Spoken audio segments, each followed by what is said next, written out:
Doctor Babasaheb Ambedkar గారి 134వ జయంతి జైభీములు అందరికీ. ప్రపంచంలోనే గొప్ప జ్ఞానవంతులు ఎవరన్నా ఉన్నారంటే అది డాక్టర్ బాబాసాహెబ్ అంబేద్కర్ గారు. ఐక్యరాజ్య సమితి లాంటి ఒక సంస్థనే జ్ఞానానికి నిదర్శనంగా బాబాసాహెబ్ అంబేద్కర్ గారిని చూపించింది. ఈరోజు బాబాసాహెబ్ అంబేద్కర్ జయంతిని మనువాదులు కూడా ఏ రోజైతే బాబాసాహెబ్ అంబేద్కర్ని వ్యతిరేకించిర్రో, ఆయనను కించపరిచిర్రో, నిచ్చెనమెట్ల కుల వ్యవస్థతోని బాబాసాహెబ్ అంబేద్కర్ గారిని అవమానించిన వాళ్ళు కూడా బాబాసాహెబ్ అంబేద్కర్కి పూలదండలు వేయడం, అతన్ని స్మరించుకోవడం, అది బాబాసాహెబ్ అంబేద్కర్ గొప్పతనం అంటే. అలా మనం బాబాసాహెబ్ అంబేద్కర్ గారి ఒక ఆశయాలని ముందుకు తీసుకెళ్లే విధంగా మనం కూడా అనునిత్యం పోరాటం చేయాలి. తన కడుపున పుట్టిన 4 బిడ్డలు చచ్చిపోయినా కానీ బాబాసాహెబ్ అంబేద్కర్ గారు మన కోసం, మన ఆశయాల కోసం అనునిత్యం పోరాటం చేస్తూనే ఉన్నాడు. 1935లో తల్లి రమాబాయి తల్లి కూడా ఒంట్లో రక్తం లేక చచ్చిపోతుంటే ఆ తర్వాత కొద్ది కాలం పాటు బాబాసాహెబ్ అంబేద్కర్ కుమిలిపోయి దుఃఖించి తర్వాత ఈ దేశ ప్రజల కోసం, దిక్కులేని ప్రజలకి నీళ్లు దాగే హక్కుల కోసం మహర్చెరు పోరాటాన్ని 1927లో ప్రారంభించి విజయం సాధించాడు. ఆ తర్వాత అంటరాని జాతుల కోసం అంటరానితనాన్ని అనుభవిస్తున్నారో ఆ ప్రజలకి కూడా గుడిలోకి వెళ్ళే హక్కు లేకపోతే మొట్టమొదటిసారిగా ఈ భారతదేశంలో పెరియరీవి రామస్వామి అనే వ్యక్తి వైకోం దేవాలయం ముందు ఎస్సీ ఎస్టీ బీసీలకు కూడా గుడి ముందు నడిచే పందులు కుక్కలు నడిచే హక్కుంది, కానీ మనుషులు నడిచే హక్కు లేని టైంలో ఒక పెద్ద పోరాటం చేసి మనుషులు కూడా గుళ్ళోకి నడిచే విధంగా ఆయన ఒక పోరాటం చేశాడు. దాన్ని ఆదర్శంగా తీసుకొని బాబాసాహెబ్ అంబేద్కర్ కూడా కాలారాం మందిర్ పోరాటాన్ని నాసిక్లో ప్రారంభించి ఒక పెద్ద గొప్ప విజయాన్ని సాధించాడు. ఆ తర్వాత బాబాసాహెబ్ అంబేద్కర్ గారి వ్యక్తిగత జీవితంలో చాలా వ్యతిరేకత వచ్చిన తర్వాత బాబాసాహెబ్ అంబేద్కర్ ఈ దేశ ప్రజల కోసమే కదా నేను చేస్తుంది, నా స్వార్థం కోసం చేయట్లేదు అనేసి కొంచెం దుఃఖిస్తూ 1927లోనే బహిష్కృత భారత్ అనే ఒక పత్రికను ప్రారంభించి భారతదేశాన్ని మళ్ళీ ఐక్యం చేయడం కోసం తన వ్యాసాలతో, రచనలతో, తన ఆలోచనలతో భారతదేశాన్ని మళ్ళీ ప్రభావితం చేసి ప్రజలందరినీ ఐక్యం చేస్తూ బాబాసాహెబ్ అంబేద్కర్ గారే భారత రాజ్యాంగాన్ని 2 సంవత్సరాల 11 నెలల 18 రోజులు చాలా కష్టపడి 11 సార్లు డ్రాఫ్టింగ్ కమిటీ సమావేశాలు జరిగితే అందులో 22 మంది కమిటీలు ఉంటే మొత్తం మంది 2282 మంది ఉంటే అందులో లాస్ట్కు చివరికి బాబాసాహెబ్ అంబేద్కర్ గారి మీదే ఆ భారం పడడంతో బాబాసాహెబ్ అంబేద్కర్ గారే ఒక్కరే మన బతుకులను మార్చాడు. బాబాసాహెబ్ అంబేద్కరే ఈరోజు తెలంగాణ రాష్ట్రం కూడా ఆర్టికల్ 3 ప్రకారం 2014లో ఏర్పడ్డదంటే దానికి కారణం కూడా బాబాసాహెబ్ అంబేద్కరే. ఈరోజు మనకు మాట్లాడే హక్కు ఉందంటే ఆర్టికల్ 19 ప్రకారం 19(1)(a)(h) ప్రకారం ఈరోజు బాబాసాహెబ్ అంబేద్కర్ ఇచ్చిండు. అది కూడా ఇప్పుడు అంబేద్కర్ గారి పోరాట ఫలితమే రాజ్యాంగ వ్యవస్థ అని చెప్పేసి అనుకుంటున్నాం బ్రదర్. ఇప్పుడు ఈ రోజుల్లో కూడా ఈ కుల వివక్ష అనేది ఉందంటారా? తప్పకుండా ఉంది బ్రదర్. మొన్నటికి మొన్న మా సోదరుడు మాలబంటి అనే వ్యక్తిని ఒక గౌడ కుల అమ్మాయిని పెళ్లి చేసుకున్నందుకు అతన్ని దారుణంగా సూర్యాపేటలో కొట్టి చంపారు. మళ్ళీ మొన్న కూడా దళిత అబ్బాయి తన కూతుర్ని లవ్ చేస్తున్నాడు అనేసి తండ్రి, మొన్ననే పెద్దపల్లి జిల్లాలో జరిగిందని కూడా మనం చూసాం, తన తండ్రి అతన్ని నరికి చంపాడు. వ్యవస్థ మారాలంటే బాబాసాహెబ్ అంబేద్కర్ గారి ఆశయాలను ముందుకు తీసుకెళ్ళాలి, బాబాసాహెబ్ అంబేద్కర్ గారి ఆలోచనలను ముందుకు తీసుకెళ్ళాలి. బాబాసాహెబ్ అంబేద్కర్ ఏదైతే కుల నిర్మూలన కోరుకున్నాడో ఆ కుల నిర్మూలన జరగాలని మనం అందరం కృషి చేయాలి. కృషి చేసినప్పుడే అందరిలో సమానత్వం వస్తుంది, సమానాయం వస్తుంది. అప్పుడు బాబాసాహెబ్ అంబేద్కర్ గారి ఆశయాలు వర్ధిల్తాయి. కుల నిర్మూలన జరిగినప్పుడే, కులాంతర వివాహాలు జరిగినప్పుడే మనం అందరం ఐక్యంగా ఉంటామని నేను ఈ సందర్భంగా హెచ్చరిస్తున్నాను అందరినీ. చెప్పండి బ్రదర్, ఇప్పుడు రాజ్యాంగానికి ఇప్పుడు అనుగుణంగానే ఇప్పుడు రాజ్యాంగ వ్యవస్థ అనేది నడుస్తుందంటారా? అంబేద్కర్ గారి ఆశయాలకు అనుగుణంగా నడవట్లేదు అని కొద్దిగా అనిపిస్తున్నది. అది మీకు కూడా తెలుస్తుంది, పబ్లిక్లో కూడా. ఎందుకంటే ఒక వర్గం మీద దళితులు కానీ, మైనారిటీస్ కానీ ఎవరి మీదైనా సరే దౌర్జన్యం జరుగుతుంది. అది మీ కళ్ళతో చూస్తున్నారు. ఎందుకంటే వాళ్ళు పవర్లు ఉన్నారు కాబట్టి అది మనకు స్పష్టంగా కనిపిస్తుంది. రాజ్యాంగాన్ని కూడా తీసే ప్రయత్నం కూడా చేస్తున్నారు వాళ్ళు. రాజ్యాంగాన్ని కూడా మార్చే ప్రయత్నం కూడా చేస్తున్నది. అది పార్లమెంట్ వరకు వెళ్ళింది. అయితే దీన్ని బట్టి మనకేమర్థమైపోతుంది, రాజ్యాంగం అయితే స్పష్టత అయితే లేదు, అంటే వీళ్ళు అవలంబించలేదు. రాజ్యాంగంలో అన్నీ ఉన్నాయి, కాకపోతే వీళ్ళు దాన్ని పట్టించుకోవడం లేదు. సో ఇప్పుడు అంబేద్కర్ గారి గురించి ఏదైనా చెప్పాలంటే ఏం చెప్తారు? ఆయనంత గొప్ప మంచి గురించి ఏం చెప్తాం? రాజ్యాంగాన్ని రాసి భారతదేశాన్ని ఇంత మంచిగా స్వాతంత్ర దేశంగా మార్చాడు. అతని గురించి మనం ఏం చెప్తాం? అక్షరాలు సరిపోవు, వ్యాసాలు సరిపోవు, బుక్స్ కూడా సరిపోవు అని అర్థం చేసుకుంటే సరిపోతుంది. రాజ్యాంగం చదవాలి, ఆయన కష్టపడి రాసిందంతా చదవాలి. అది చదవకనే ఇదంతా ఇంకొకటి ఆయన జీవిత చరిత్రను పాఠ్యాంశాల్లో చేర్చాలి. అది ప్రతి ఒక్కరికి కావాలి. అది నేను కోరుకునేది. జై భీమ్. జై భీమ్ మిత్రులందరికీ.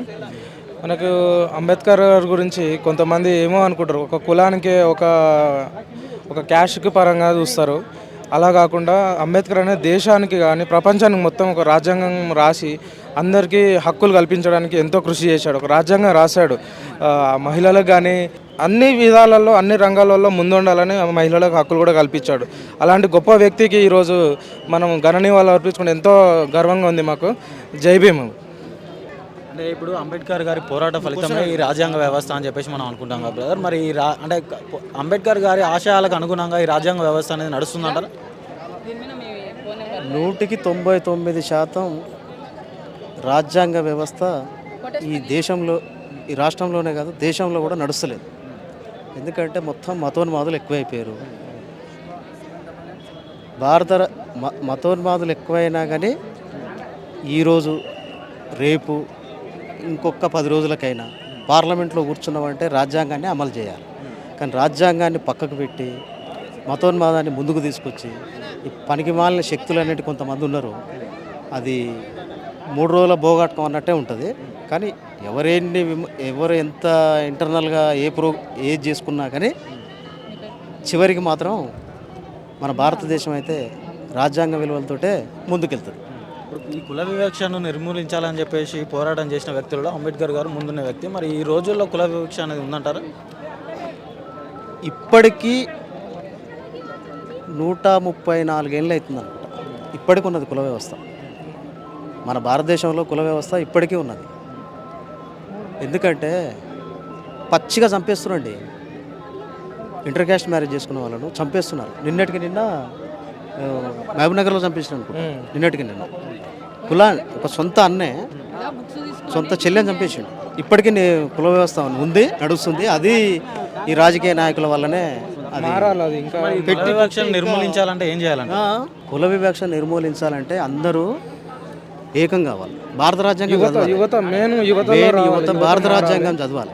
భారత రాజ్యాంగం చదివితే కుల వ్యవస్థ అదే నిర్మూలన అయిపోతుంది. ఎవరు చెప్పాల్సిన అవసరం లేదు. ఎందుకంటే టెక్నాలజీ పెరిగింది, అందరికీ స్మార్ట్ ఫోన్లు అయిపోయినాయి.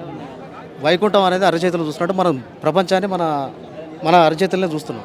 కాబట్టి మనం టెక్నాలజీని బ్యాడ్ కాకుండా పాజిటివ్ ఉపయోగించుకుంటే ఈ కుల వ్యవస్థ కానీ దీనికి కింద ఎవడైతే పనిచేస్తుండో వాళ్ళని కూడా మనం అణచివేయచ్చు. మరి అంబేద్కర్ గారి గురించి ఏదైనా చెప్పాలంటే ఏం చెప్తారు మీరు? ఆయన యుగ పురుషుడు అండి. ఆయన గురించి ఏం చెప్పినా తక్కువే. ఆయన గురించి ఎంత చెప్పినా తక్కువే. వరల్డ్ హీరో అంతే, అంతకుమించి ఎక్కువ చెప్పలేము. ఆయన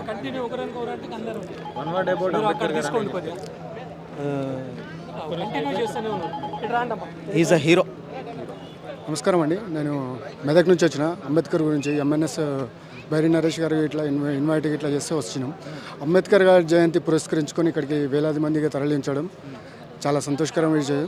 అంబేద్కర్ గారు ఒక మతానికి కానీ ఒక కులానికి కానీ చెందిన వ్యక్తి కాదు. అంబేద్కర్ గారిని ఒక కులానికి అంటగట్టే విధంగా రాజకీయ నాయకులు, రాజకీయ పార్టీలు ఆ ఒక కులానికి అంటగట్టే ప్రయత్నం చేసినాయి.